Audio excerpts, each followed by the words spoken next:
राजन सिंह मुकुट को बोला जा रहा है कि तुम अगर पवन सिंह की तरफ से वीडियो बना रहे हो तो तुमको बहुत मार मारेंगे। मतलब किस कहाँ तक ये सही है? राजन सिंह मुकुट को ये लोग मारने में 20 वर्ष सोचेंगे।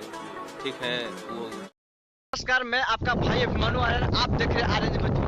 दोस्तों, आजकल अपने भोजपुरी में क्या चल रहा है कुछ समझ ही में नहीं आ रहा है। सिर्फ जातिवाद, कभी जातिवाद गाने को गा दिया जा रहा था, कभी सिर्फ विवादित गाने को लेकर गाया जा रहा है, तो कभी सिर्फ खाली विवाद ही विवाद नजर आता है। जैसे कि दोस्तों, मैं आप सभी को बता देना चाहता हूँ कि अपने पावर स्टार पवन सिंह के हमेशा सपोर्ट में हमेशा गाने को रिव्यू कर रहे हैं, उनका सपोर्ट में न्यूज बनाने का काम करते हैं। राजा सिंह उनको जान से मारने की धमकी दिया जा रहा है। अब रजना के रोज ओकर मतारी बहन बाप के ना बोले, बाप के मतारी के ना बोले, मगर दीदी बहन केहू के बख्शाइश नहीं के। और 100 रुपये सोजा के द्वारा, जो कि बहुत गलत है, ये ऐसा नहीं होना चाहिए।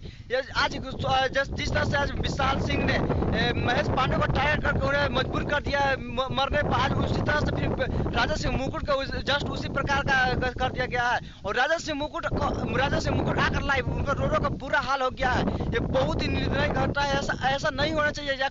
ये सिर्फ विवाद के कारण भोजपुरी के सभी बड़े बड़े सुपरस्टार बन चुके हैं दोस्तों, जैसे कि खेसारी लाल यादव, पवन सिंह बन चुके हैं। इसका कारण यह है कि कभी किसी अपने फैंस को लेकर कभी किसी को गाली गलौज कर दे रहे हैं, तो कभी खेसारी लाल यादव को फैंस गाली गलौज कर दे, तो कभी पवन सिंह को फैंस गाली गलौज कर दे रहे हैं। और गाली गलौज उन लोग सिर्फ अपने तक सीमित रह जाता है, लेकिन यहाँ पर जो फैंस है जो आपस में लड़ाई कर सिर्फ आजकल जातिवाद में बढ़ गया है। अगर कोई पवन सिंह को फैंस को गाली दे रहा है तो सिर्फ डायरेक्ट खेसारी लाल